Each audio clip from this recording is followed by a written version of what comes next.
It's been a lifelong dream of Lando. It was easy to see how much it meant for him. In 2025, it's Norris's name on the trophy. Lando Norris wins the British Grand Prix.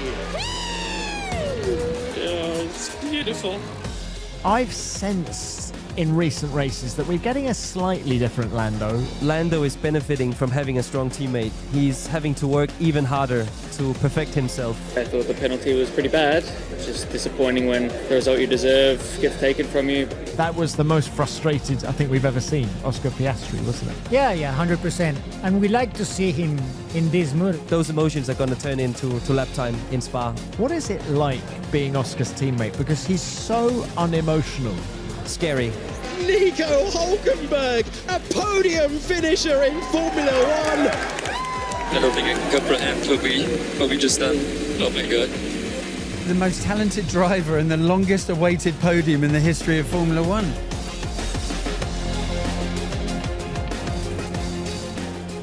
A home win, a Hulkenberg podium, rain, safety cars, 75 years since the first Grand Prix at Silverstone, we had a classic British Grand Prix. Welcome everyone to F1 Nation here at Silverstone. I'm Tom Clarkson, and joining me in the paddock is Mercedes reserve driver Fred Vesti, and very shortly Fox Sports Mexico's journalist Diego Mejia will join us as well. But Fred, what a crazy race. What are your biggest takeaways from what happened today? Yeah, I mean, it was definitely an unexpected race, seeing all the drivers struggle in the weather conditions, starting out on the inters, some drivers choosing the slicks tires. Definitely a challenging race, but I think the fans and the world of Formula One loved this race, and especially seeing Nico Hulkenberg on the podium. I think every single F1 fan was cheering him onto the podium, including myself. Well, we are recording the show down at Sauber. You might be able to hear the music blaring from their motorhome just next to us. I mean, it was an extraordinary story. 239 races. I remember when he was at the Renault, and he was in a podium position and crashed out at Hockenheim, his home race of all places. So the relief on his face, I think, said it all on the podium. To be honest with you, I think he deserved it 100%. He had the pace when he needed it, battling with Lewis Hamilton, but also he made no wrong choices on tires. He just perfected it all the way through. He didn't risk it when he didn't need to, and he just managed to keep it clean, and yeah, it's a deserved podium. Look, we'll come back to Hulkenberg and Sauber. Let's deal now with the two McLarens. Lando Norris wins his first home Grand Prix at Silverstone. He was incredibly emotional, but there's no doubt that the race was transformed by the 10-second penalty for Oscar Piastri. What was your take on what happened behind the safety car? I mean, I feel for Oscar. Losing a race victory like that is painful, for sure, especially to your teammate that you're fighting in the championship with. It is a very competitive time in McLaren, and every win counts right now for the championship. But I still feel that Oscar was in a commanding position with all the pace he needed to win this race, and it seemed a bit unnecessary to risk it like that during the safety car. Some may argue if it was fair or not. I'm not going to go into that because I haven't seen it in that detail. But yeah, he had the pace to win this race, and he didn't need to make any risky moves like that. So well, yeah. The reference for the stewards was actually Montreal with your man George Russell, because something sort of similar happened behind the safety car.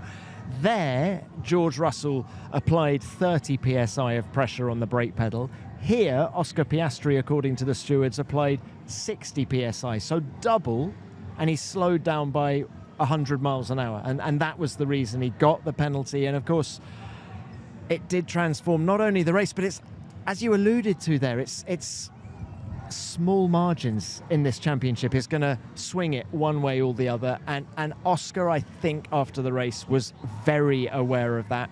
He was very brief in the TV pen. He came up to the FIA press conference, which I host, and I'm not exaggerating, 25 minutes before Lando and Nico Hulkenberg. Admittedly, I think they were talking a lot, but I've never seen Oscar this annoyed by anything, actually, let alone anything in racing. So it'll be interesting to see how he bounces back. I think he's very steely, and I'm sure at Spa we're going to see not what anger can do for a driver, but I think he will be very keen. I think he will be very, very good at Spa. He loves fast corners there and stuff, doesn't he? But what about Lando Norris, though, Fred? I mean, you've won many races in your career. Can you imagine what it feels like to win your home Grand Prix?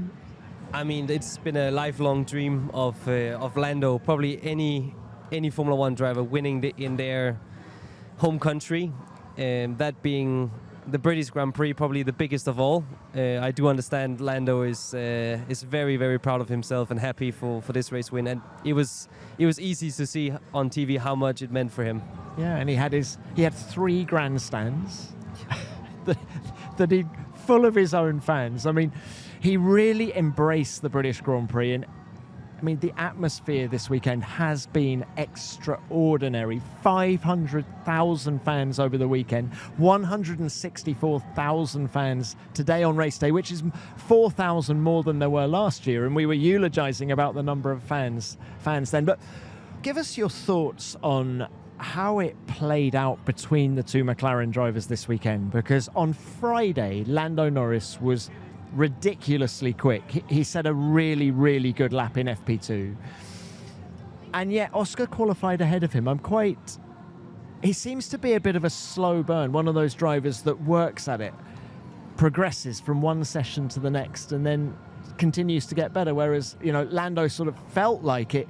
He peaked on Friday and then wasn't able to deliver the lap on Saturday. And actually, Oscar had the legs of him in the race if it wasn't for the 10-second penalty.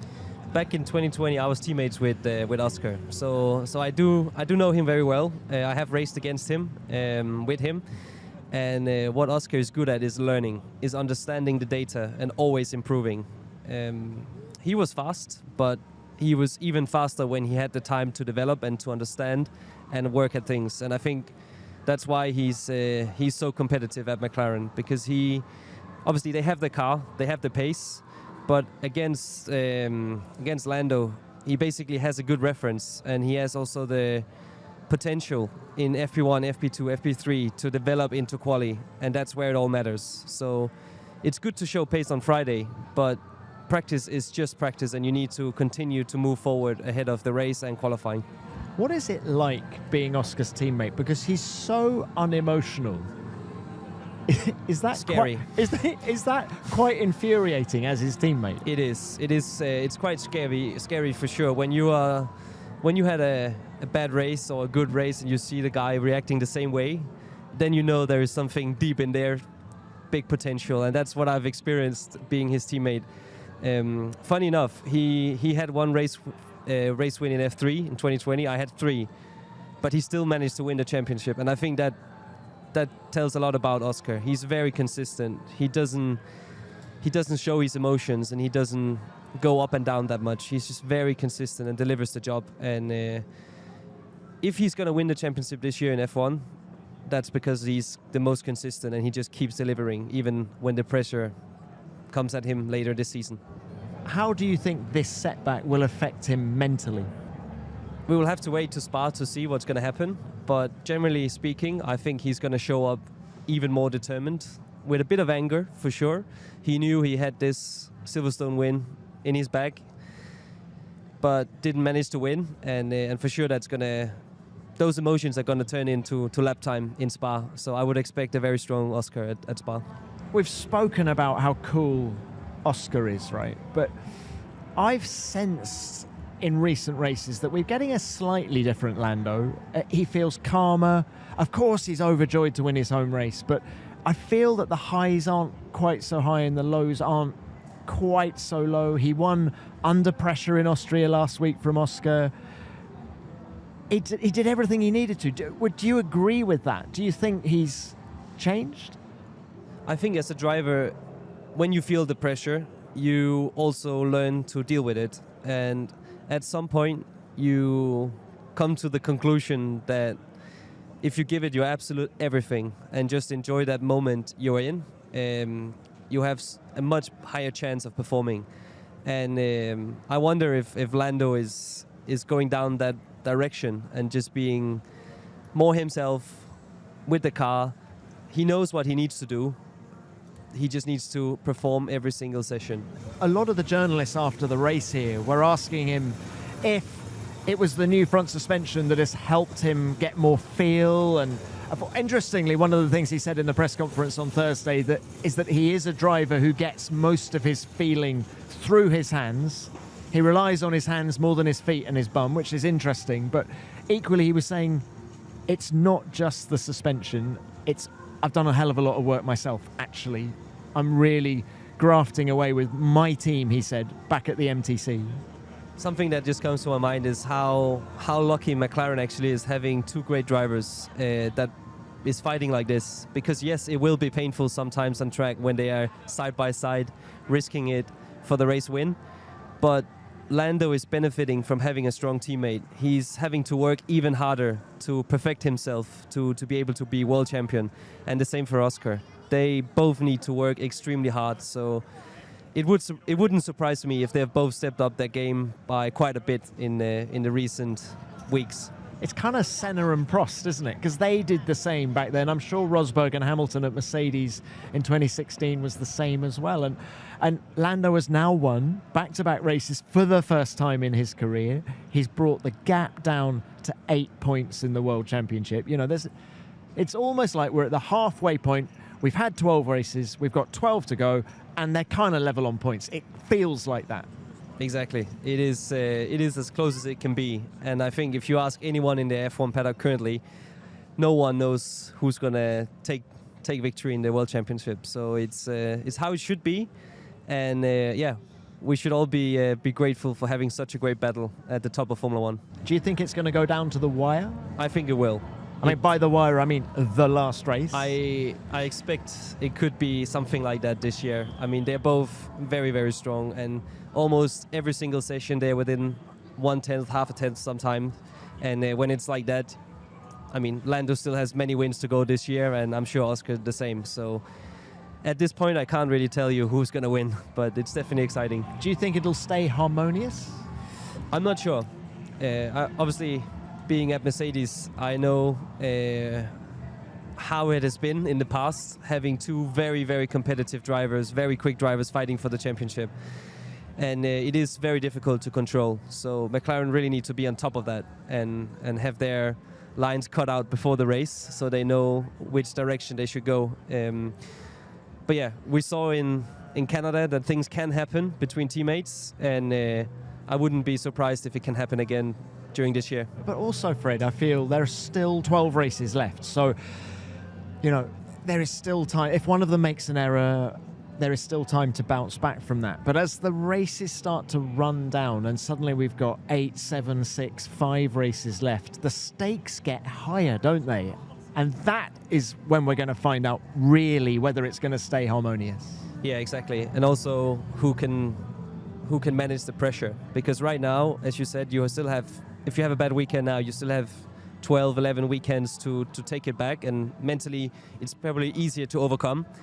If you have that bad weekend with 2 weekends to go and you are already behind, that can be a very, very big hit mentally.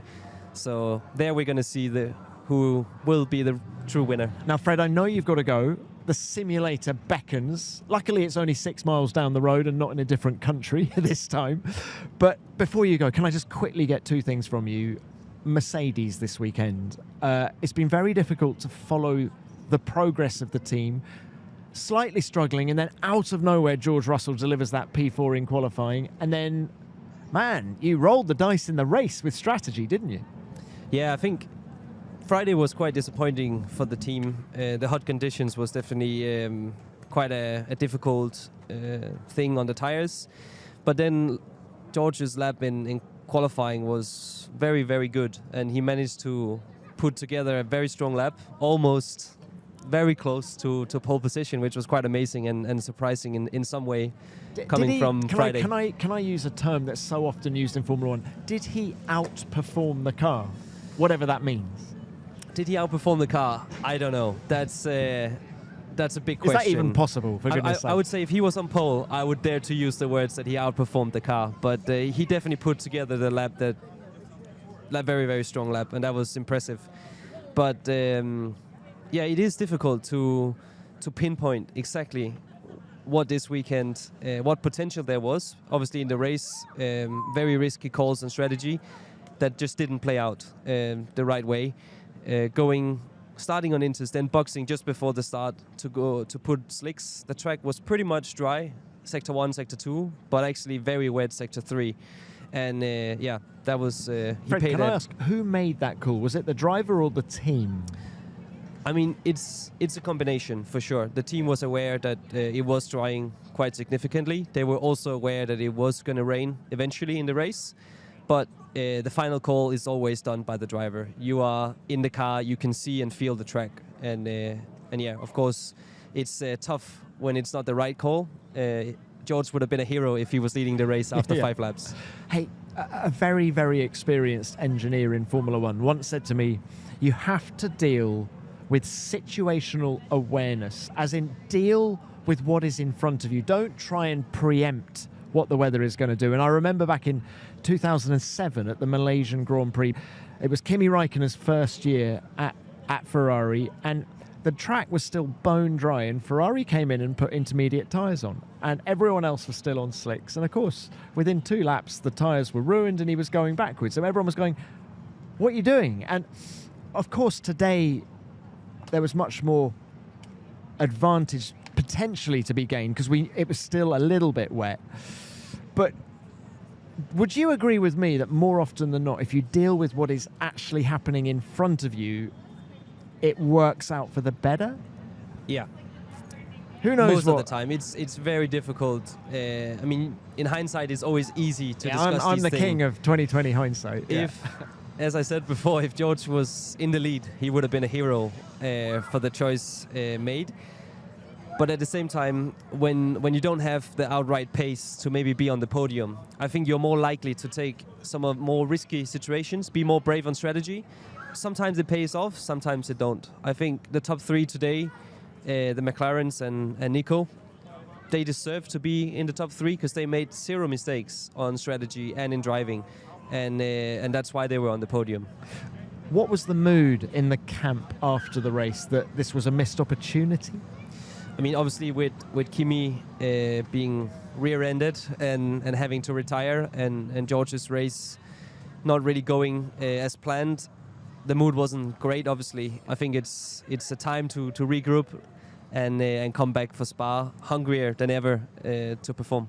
Brilliant insight. Fred, it's been a joy to have you on the show. Last thing, I think Nico Hulkenberg got 50% of the vote on the TV for driver of the day. Who is your driver of the day? He's getting 51 then, because he's my hero as well. The last 10 laps, I was just following the gap between Lewis and Nico. That was the only thing that mattered, which is it was so good for Formula One to see Nico get his first podium. So yeah, driver of the day easily, it was Nico Hulkenberg for me. Brilliant. Fred, thank you so much for your time. Enjoy the sim. See you soon. Thank you very much. This is an advertisement from BetterHelp. It might not shock you to hear that workplace stress is at an all-time high. According to recent studies, 61% of the global workforce is experiencing higher than normal levels of stress. And while most of us can't just walk away from our jobs, we can start taking small steps to prioritize our well-being this summer. Maybe taking a daily walk in the sun, prioritizing good sleep and nutrition, or just creating space to talk things through with a friend. Of course, counting down the days to your next holiday always helps a little, but it's not a long-term solution. Whereas therapy can give you the tools to manage stress, set better boundaries, and feel more in control at work and in life, no matter what challenges you face. BetterHelp is available online, so you can fit it around your busy schedule and connect with a UK-based therapist at the click of a button. They've already served more than 5 million people globally, and it could be a great first step for you too. As the largest online therapy provider in the world, BetterHelp can provide access to mental health professionals with a diverse variety of expertise. Unwind from work with BetterHelp. Our listeners get 10% off their first month at betterhelp.com/F1Nation. That's betterhelp.com/F1Nation.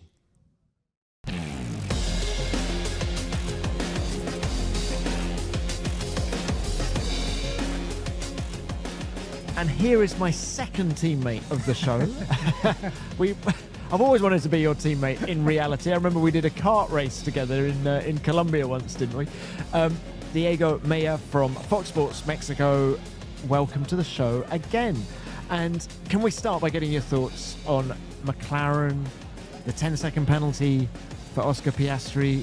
What did you make of it? Well, thanks, Tom. Yeah, it was a nail-biting race all the way through.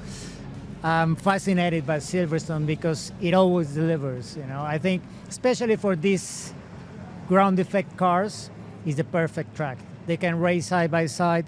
The track is wide enough. There's plenty of high-speed corners.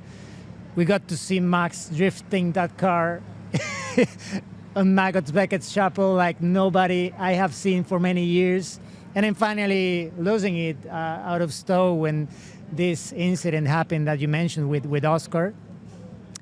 Probably Max made it look a bit worse than it was. I asked in the TV pen to Oscar if maybe that made it look worse than it really had been. But I guess Oscar could have done without that. I mean, it looked he looked to me like Max from many years ago, making these kind of things, which in the end, Max didn't have the pace to keep up with him in terms of, the track being in that condition and him battling with that very small T-tray, as Christian Horner told me about the rear wing on the grid. So his rival was going to be Lando. Lando was behind Max. In hindsight, I think he shouldn't have gotten to that limit on the restart. He has his own view, and obviously he's very respectable. He's the one sitting on the car. He says he did the same restart process twice, and once got penalized, once he didn't. Maybe we'll have to review all that in detail, but the FIA has all the data to call the shot. So, yeah, I think this is one that Oscar should have won, and he didn't. But we had the battle shaping up, but it was too late because we already had the penalty. Zach Brown said after the race that the safety car light went out pretty late, and therefore Oscar didn't have much time to let the safety car go and give himself enough time to get up to racing speed and get some heat in the tyres. And I mean, that's the defence for Oscar Piastri, isn't it? Yeah, of course, but I think he had plenty of time before that to warm up the tyres, from my view, obviously, but he could have restarted later, maybe. The thing is, with this track configuration on the last sector, they always have to get going before Stowe. Otherwise, they may be, vulnerable come the first heartbreaking point on the sector one. So, yeah, I mean, I understand Zach's view. Obviously, he wants to be on his driver's side, but if you look at the overall picture, the speed he had at the beginning, had Lando the speed to overtake, really, and could we have seen another battle between them unfold when he was reeling on Oscar at the end? Maybe that's the sad part of it, of the penalty, that we didn't get to see that, but I'm sure with 12 races to go, we'll get to see that somewhere else. There was nothing to choose from them, really, in terms of pace. I was fascinated watching their lap times. When Oscar was told about the 10-second penalty, his next lap was half a second a lap faster. Boom, you could just see he was unleashing something in the car, wasn't he? For Lando, he's enjoying a bit of a purple patch, isn't he? He's ticked off Monaco, he's ticked off his home race this year. Even if he doesn't win the World Championship, he's had some milestones this year, hasn't he? Absolutely. I mean, it's the first time that he gets back-to-back wins. I mean, he got last win 2024, first win 2025, but there were many months in between and two different cars. This is now getting some momentum. Okay, without Oscar's penalty, we don't know if he would have won the race, but he showed he had the pace to battle for the victory, and I think that's important. That some people may say, okay, he got it handed by Oscar's mistake or penalty or however you want to see it. But he showed at many stages of the race that he was getting more speed at the right times. Because, Lando is a very experienced driver by now.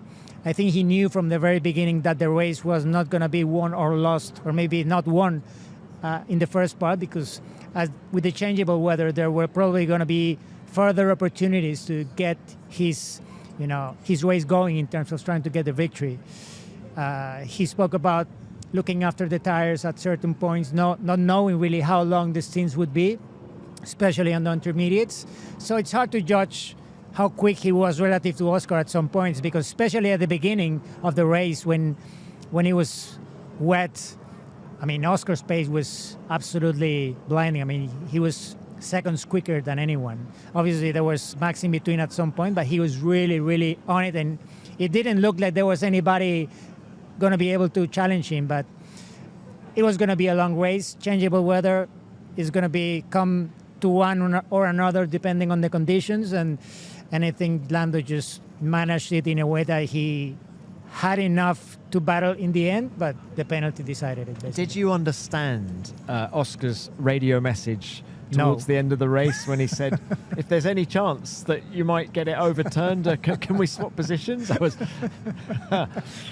that's what we call wishful thinking, I think, really. 100%, yeah. I asked him that very question, like, what was the logic between that?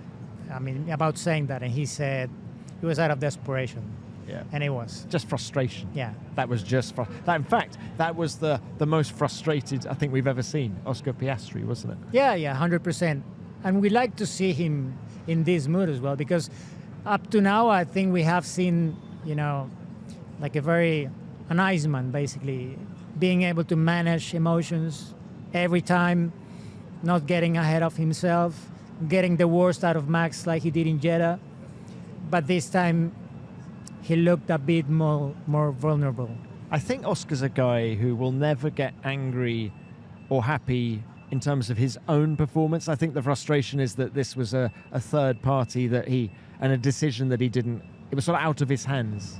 100%, yeah. I mean, it was a call by the stewards. You can agree with it or not, but I'm sure he feels it was taken out of his hands. But I'm sure when he reviews this, he'll learn from this. We forget that he's still very young in his F1 career. He's only raced for McLaren, and he's only going to get better, I think. Now, one driver who is not young in Formula One terms, he's 37, and has been in the sport for 15 years. Nico Hulkenberg gets his first podium in Formula One. It was sensational. No one has ever waited as long to stand on a Formula One podium. Get rid of that stat and celebrate Nico Hulkenberg. 239 starts and a podium finisher in Formula One at long last. He did it. I don't think I can comprehend what we just done. Oh my God. Nico, let's come to you. Very well done. Your first podium. What a moment for you. Just describe how you feel. Yes, it's a lot to take into process. It's been, a very intense race. It's so intense for us in the car in these changeable conditions in a damp track. And, you always feel like with one foot, you're in the wall when you're exploiting and on the limit and trying to push. So, very intense. Obviously, it was a kind of a distance battle with Lewis at the end, who was, obviously making up some ground, but not enough, luckily, for us at the end. So, everything coming together, obviously, big relief, very happy, positive, very, very positive day.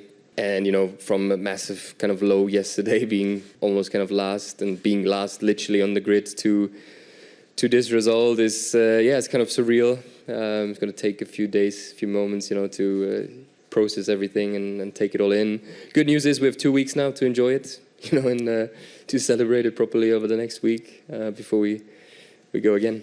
And how much more is possible with this car? You've scored points in the last 4 races. The team has outscored Red Bull at the last 4 races. Just how much more can you do? You want even more? Jesus. I mean, I think that's pretty good for starters for today. I think, if we had a dry race, it would have been a very different day and outcome for us. Whilst we've made some really good improvements since Barcelona, today is obviously circumstantial, and the conditions made this result possible and happen. But I feel in the midfield fight, we've definitely gained some momentum, and we are a serious competitor there. So I think, that's where our fight is. But it's always about, maximizing every race, every weekend, and just try to do well.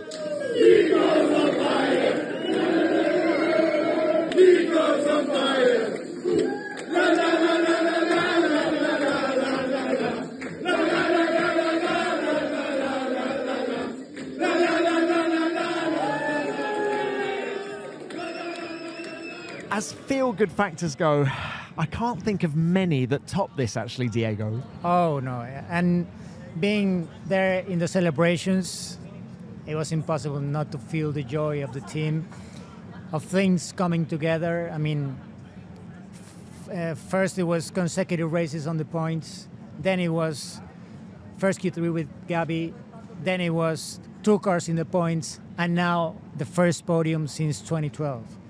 I mean, it's getting better by the day, you know. This is more like the Audi team of 2026. There's going to be a big change in between, I know, and we still have to see what happens, what comes from Neuberg. But this part of the team, I mean, operationally, the people that are now inside the team, I guess the decisions that were made in terms of Nico's strategy and what has been happening within the team for the past few races show that this is really getting some serious momentum. We cannot expect them to be on the podium every race or be up there like they were here. Circumstances played in their favor, and they got the most from it, I guess. Alonso probably lamented this because he saw this as a missed opportunity for a podium. But these guys deliver it. People coming from Red Bull, even before Jonathan Wheatley came, you could see familiar faces from the Red Bull garage here making the pit stops work, being a better team than Red Bull in the pit stops. Ignacy Rueda, many people criticizing his time in Ferrari. He's now here, and I'm sure he's part of what's happening here now. So yeah, I feel very happy for all of them. And for Nico, I mean, you remember, Interlagos 2010 when he got his first pole. Then 2012 with Force India, he was fighting for victory with Force India. Interlagos again. Exactly. Yeah. Then I guess 2019 into Hamilton in 2012 in Interlagos. 100%. And then Hockenheim in the with Renault. The Renault. Yeah, he was set for the podium finally, and then he goes. And then when he replaced Checo here for the 70th anniversary, Checo got COVID. He was brought in. He put it P3, the pink Mercedes, best qualifying of the car, and then he doesn't get to start the race. It's the same story all the time for Nico Hulkenberg. And now he gets his chance. One thing I value about Nico is that at 37, I think he's at his best. Why? Because one thing that was lacking in him was being able to deliver the one-lap performance over a whole race distance, not being quick every lap, but just knowing when to be quick and when to push the tires and when not. And I think his years at Haas brought that into the picture, and that helped him secure his first podium today, I think. Well, we heard from Nico a little bit earlier in the show, and joining us now is team principal Jonathan Wheatley. Jonathan, what a result. You have got Nico Hulkenberg, his first podium in Formula One after 239 races. I mean, it seems to me the most talented driver and the longest awaited podium in the history of Formula One. I think I said earlier on this year, it's astounding to me that a driver of his talent's never been there. And look, let's face it, today he delivered a masterclass. Absolute masterclass. And the team did an amazing job. We got every single call right all the way through the race. There was a calmness, a good communication going on, everyone asking the right questions. And I think there's a confidence in the team that just wasn't there in April. At what point in this Grand Prix did you think the podium was on? I wanted to believe it. I think the significant decision today as well was the decision, the right lap to get off of the intermediate and onto the dry tyre. And we kept our powder dry, you know, and that gave us the buffer to Lewis, who was quicker at that point. And then Nico just delivered an amazing drive, you know. And I kept saying, like, pace-wise, I think we're okay compared with everyone except for the McLarens. Were you surprised by the pace today? I mean, that's the thing. It wasn't a lucky podium. You were there on merit at the end. Yeah, so, you know, I've said before that Mattia started the project a lot earlier than me. So in many ways, I feel a little bit like a fraud, doing these interviews and getting here to talk about the credit. But look, the team has come on so much. The technical team have given us a racing car. And even in Canada at circuits, we weren't expecting it to work for us. It's worked for us. And honestly, if it had been a dry race today, you wouldn't have been interested in talking to me. And it's only because, you know, the drive that Nico carried out, and last night, if we were having this chat, if you'd have asked us what our ambition was, it would, you know, maybe get near a position for the points. And I'm sat here today with the happiest team in Formula One. Jonathan, P15 to P5 in Spain, last to P9 in Austria, effectively last to the podium today. Just imagine if you started a little bit higher up. Well, I do keep saying that to Nico. You know, it could make your life a little bit easier, mate. But look, again, a flawless drive in really difficult conditions at one of the most outstanding old school super fast circuits. You had to be quick on dry tyres in the wettest part of the track, which was the fastest part of the track today. Not make any mistakes. He didn't make any mistakes. He delivered. And I think all praise to him. Look, very, very well done from all of us. An amazing day. Thank you so much. And I'm sat here incredibly proud of the team, how far we've come this year. And it feels like an absolute worthy performance by everyone in the team. And that's the greatest feeling you can have as a team principal. And, you know, I just want to credit Mattia Binotto for all the hard work that he's been putting in for a lot longer than me. And I've got to, like I say, sit here and talk to you about. Jonathan, thank you. Thank you very much, guys. Sorry. I've had 2 glasses of champagne, so who knows what's going to happen next. Actually, someone that Jonathan has just been praising is Mattia Binotto, and he's joining us now. Mattia, of course, being CEO and CTO of the Sauber Group. Mattia, what a day. What a day for you. What a day for the team. Not a day for me, I would say for the team and for Nico, especially for Nico. He drove so well today, he never had a podium. And you think he's so strong, he's such a great driver. Again, today I think he proved it. No mistakes, no risks, solid performance, making the right choice at the right moment. So well deserved to him, and we are so happy for him, honestly. And then for the team. Look, Mattia, you have worked with so many great drivers in your career. It seems extraordinary that Hulkenberg has never had a podium. Just, yeah. Is he right up there? Just give us an idea of how good Nico is. I think at the end, if you look at Cesar, how strong he is, always consistent, scoring points, never missing an opportunity, and I think he's really, I'd say, solid. Is really the right word for him. He's fast in quali, managing well the tires in the race, optimizing the results. He has been certainly crucial and outstanding. Not maybe because of when deciding when to stop, but in his communication with the team and the pit wall. Know how was the track conditions. How he felt the car, was it the right moment?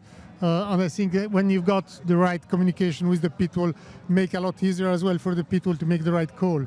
And now it's 4 races in a row that he's scoring points. So happy, and honestly, we are all pleased for him and for the team, because at the end we should not forget the team.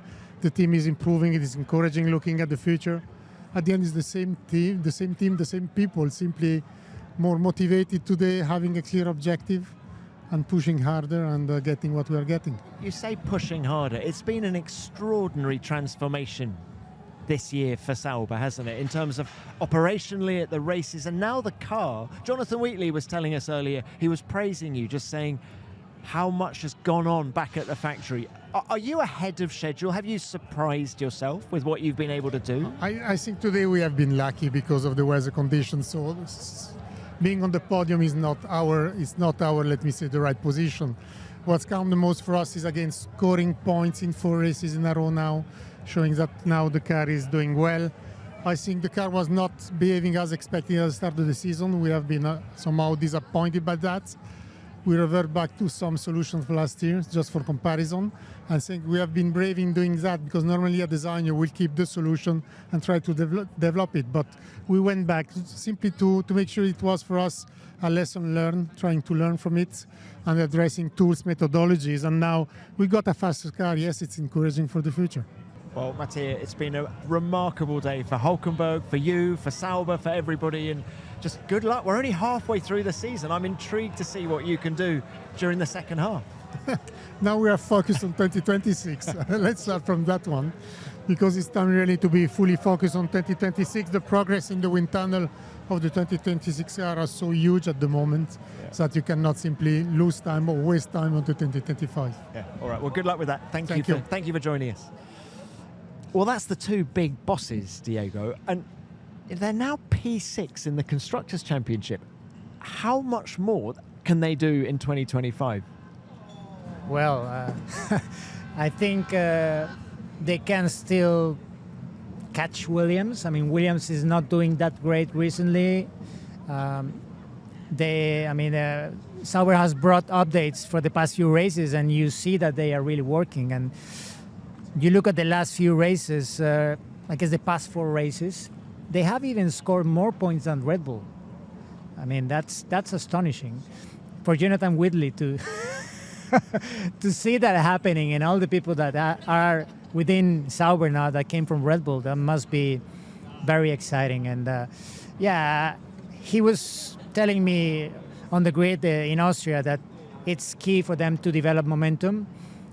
And you can hardly say that it's not happening. It's really, getting momentum in every way. So I'm sure, they can be best of the rest at the end of the year. At some point, we thought Williams was uncatchable because of how strong they were at the start. But with the recent reliability crisis that they have faced here, they were okay, but not spectacular.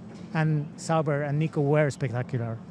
Hulkenberg said to me last year that him joining Sauber was all about Project Podium. And he's achieved that before they're even Sauber. So it's got to be Project Win now, I think, Nico. But Hulkenberg's day of days actually was a cause of frustration for Lewis Hamilton, wasn't it? There was a moment in that race when I thought he was going to continue his run of 12 consecutive podiums here at home at Silverstone, but the pace in that Ferrari just dropped off on that soft tyre at the end, didn't it? Yeah, absolutely. I thought exactly the same as you. I thought it was coming. I mean, you could see it was building up to that. It was Stroll, it was Hulkenberg. Lewis is coming strong. I was happy to see that they chose the soft, because I thought it was, Lance showed before that it was a good tire. It was very late in the race.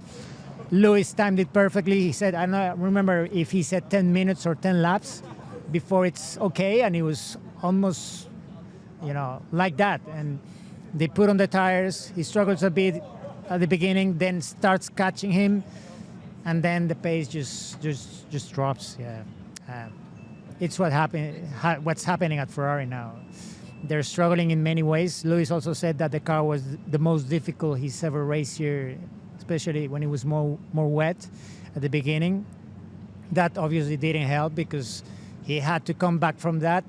Had he been further ahead in the last part of the race, I'm sure he could have finished on the podium. But yeah, it feels, doesn't it, like Ferrari flatter only to deceive, don't they? In terms of, look at Q2 yesterday in qualifying, first and second, and at that moment I'm sure I wasn't alone in thinking surely they're in the running for pole position. And they were, I think, because if you look at the sector times, you add that on Lewis's side, and it was 24.9. Paul was 24.8, so Paul was in the cards. Had he nailed every sector, I'm sure he could have been at least on the front row. But then the race... But just to go back to qualifying, they line up 5th and 6th. Exactly. Yeah. They didn't. Yeah. It was not truly reflective of their optimum potential, let's say. And then, I'm sure that either didn't help either in terms of getting the podium run going for Lewis. It's very sad that this run comes to an end because things didn't click at Ferrari in the way they should have for him to be able to be at least on the podium. Yeah. He has some magical connection with this place, doesn't he? I mean, Charles Leclerc said coming into the weekend, Lewis is really strong here. He was almost preparing for a difficult weekend on his side of the garage by comparison.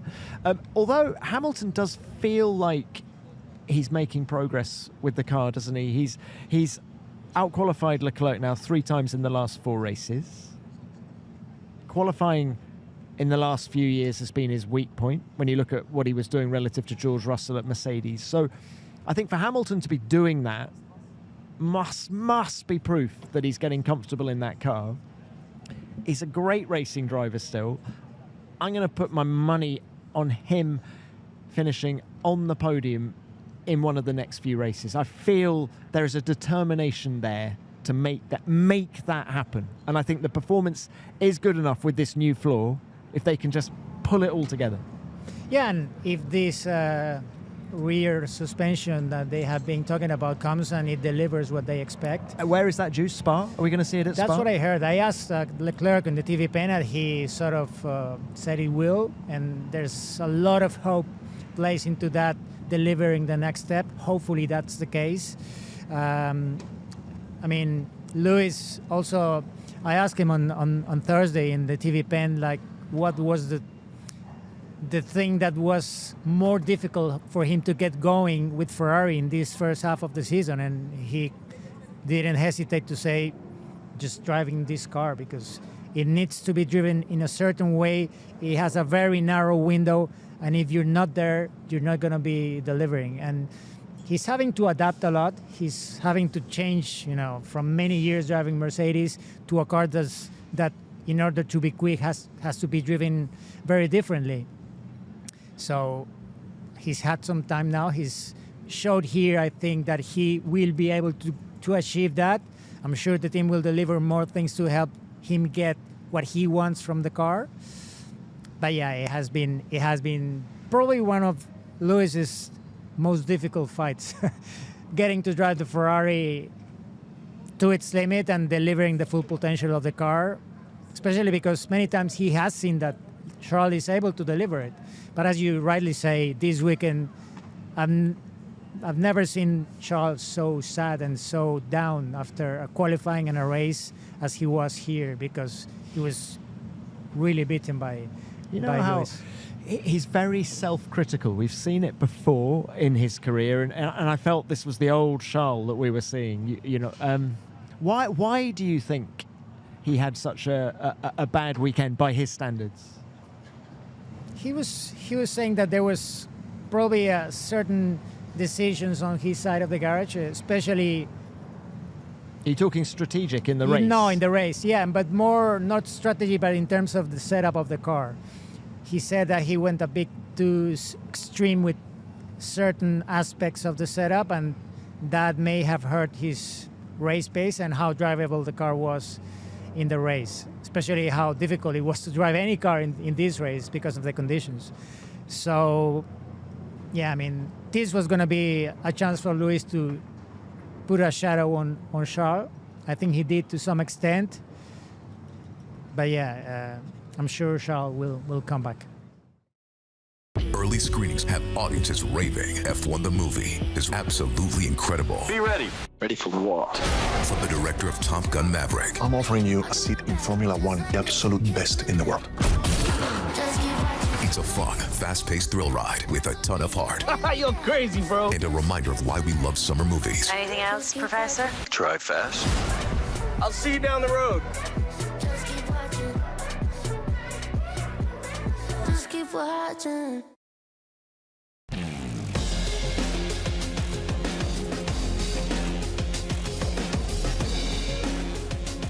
There's more to come from Silverstone in a moment, but I just wanted to let you know about the other official F1 podcasts you can listen to.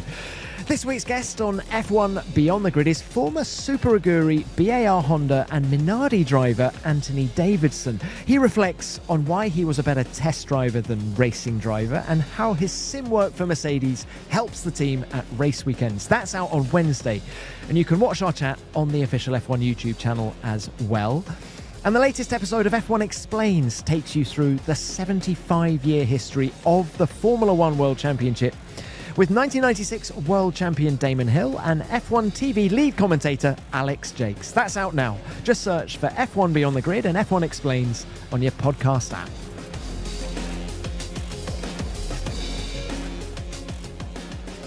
Now, Max Verstappen has 44 pole positions to his name. I can't think of a better one than the one he did here at Silverstone this year. It came relatively from nowhere. He found 4/10 from his first run in Q3 to his second run. Just extraordinary. Absolutely, absolutely. I mean, we were all in awe watching him deliver Sector 1, Sector 2, Sector 3, because I asked him, like, when did he find this step? And he said, from the first few corners, I could feel that the car was really doing what I wanted. So I kept on pushing on the same way. And by Sector 2, he said, I was 4/10 up on my benchmark. So he took Sector 3 a little bit more carefully, not to ruin the chance of getting that pole. That was really not in the cards. And well, you have to, I mean, you look at the rear wing, this T-tray on the Red Bull. Why do you think they went so low? Because we all knew the rain was coming on race day, right? Yeah, I think that was the only way to get the car on pole. On pole, yeah, and deliver the full potential of it. I mean, they have nothing to lose at this point. They're more trying to remain in the fight for the Drivers' Championship. Sadly, after Silverstone, they're further behind. But at least, I mean, you know, you're British. You've been here many years. And you know that you can get the weather forecast wrong every time. No, it's pretty nailed onto rain most days. It's a British summer, Diego. But yeah, I mean, it was going to be, I mean, we all knew that if there was a wet part of the race, that was going to be a struggle for Max. Probably they thought it was going to be a smaller window, but it ended up being the biggest part of the race with the track wet, in puddles, and drying. So that obviously was going to make life very difficult for Max. And at least we get this marvelous pole position lap that will stick in our minds for some time. But yeah, sadly, that was not the right call for the race. And off track, there was still a lot of noise surrounding Max and his future. Is he going to Mercedes? I mean, Max and Christian Horner had a meeting on Thursday at which Max told Christian he wants to finish his career at Red Bull Racing. Yet Max still refused to publicly say that to the media. I find this whole soap opera extraordinary. Yeah, and it keeps us talking and it keeps us interested, and we keep hoping that maybe something unexpected is going to happen. We'll see, you know. Some weeks ago, I thought it was not really on the cards as much as I think it could be now. But I don't know. I've come away from this race thinking that there's not going to be a change. But I think it's very distracting, more so for George Russell. I feel sorry for George. I think he's an extraordinarily good racing driver. Just look at the lap he did in qualifying. Yeah. You know, to get within 10th of pole, you know, from nowhere. Yeah, absolutely. And, okay, they rolled the dice in the race and it didn't work for them strategically, but he deserves better. And if I was George Russell's management, I'd be getting pretty stroppy with Toto Wolff right now. Yeah, I don't know how much of this is George trying to get the deal that he feels is right for him and the deal that he deserves. Do you think it's all about money? Not necessarily, but, you know, terms of the contract, and there's many angles to it, I guess. Not only the money, I think, but, you know, feeling like not being in a position like Lewis was when he signed his last deal with Mercedes and opened the door for him to leave to Ferrari. So terms of the contract, that's a very interesting angle. Do you think George feels he deserves less than Lando gets from McLaren, let's say.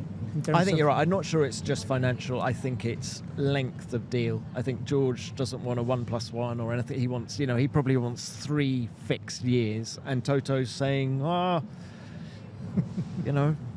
think that there's probably they've reached a bit of an impasse there, maybe. But I still think if he deserves better. I think he deserves whatever he wants, quite frankly. I think George Russell is that good. What do you think of this? Christian Horner said something in the press conference on Friday. He said, if our power unit in 2026 is ahead of Mercedes, that would be embarrassing. That's not verbatim, but that's what he roughly said. The implication being that they're going to be behind Mercedes. Now, Max Verstappen is a winner. We all know that. And if the Red Bull powertrain is behind the Mercedes, it's not going to take long for Max to start complaining about that and end up putting pressure on the team, and it could get potentially quite difficult there if the car is not competitive in 26 with Max and the way he's wired to winning. Yeah, absolutely. I think that has been in the background for a long time, the fact that Red Bull will be a new power unit manufacturer next year. That is a big regulation change that we've heard a lot of rumors about them struggling to be, within the numbers they want to reach. But it's been a long time since that started. I'm sure they have made progress, and by Red Bull standards, you'd think that they'll be much better than some people are saying. But will that be as good as Mercedes? I don't know. The other day I asked Andy Cowell about how big he expects the gap to be between power manufacturers next year relative to the last big reg change in 2014. And he's rightly saying that it's not only about power unit. It could be a power unit dominated year or era, but he feels there's plenty more changes in the rules for it to be solely about who's got the best power unit. Hopefully that's the case, and that makes things a little bit more, like they are now in terms of having a very competitive field and not just having the right power unit.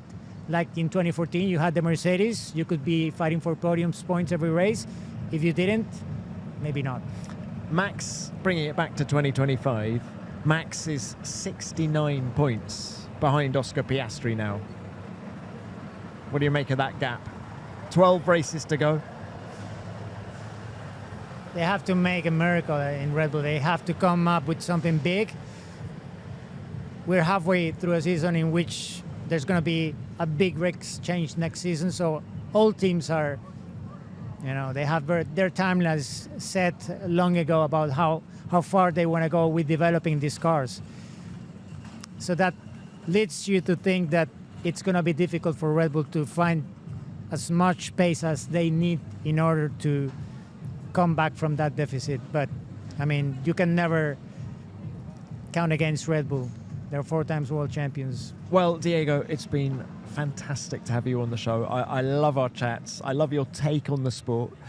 I'm going to ask you now for your driver of the day. And, there were a whole bunch of drivers we haven't mentioned yet. Gasly in P6, Stroll in P7, Albon back in the points after, 3 difficult races. Albon in 8th, Alonso 9th, Russell 10th. Give me a driver of the day. Hulkenberg got it on the telly. He had 50% of the vote. It's hard to go against the public this time. Yeah, this was a very special moment for the sport as a whole. To see somebody after so many years, 37, he's now a father. His little girl, Noemi Sky, I think is her name. She became very popular in the last few weeks leading up to this event because there was a video when she was saying all the drivers' names, and she knows all the drivers' names perfectly. And to see him on the podium, that must be quite special for the whole Hulkenberg family. So, yeah, when I was here on Thursday, all the families from members of the teams were here, and there were big signs saying, welcome F1 family. I think that family aspect is very touching, and in this case, it's more so because, I mean, many people say a driver loses a tenth with every sun. I guess Nico is at his best now, so I refute that. And this is the perfect trophy for Nico because it's made of Lego. That was a unique thing for this Grand Prix. All of the trophies were made of Lego. So Naomi Sky can have a lot of fun playing. Please don't dismantle my trophy, Nico's going to be saying. But Diego, thank you. We've had rain today. We've had sun. And it's now really cold. It's British weather. You love the British weather. I mean, I'm going back to Spain, which is boiling hot, 40 plus degrees. So I can take this a few hours more. Diego, thank you so much. Thank you. Thank you, Tom. See you soon.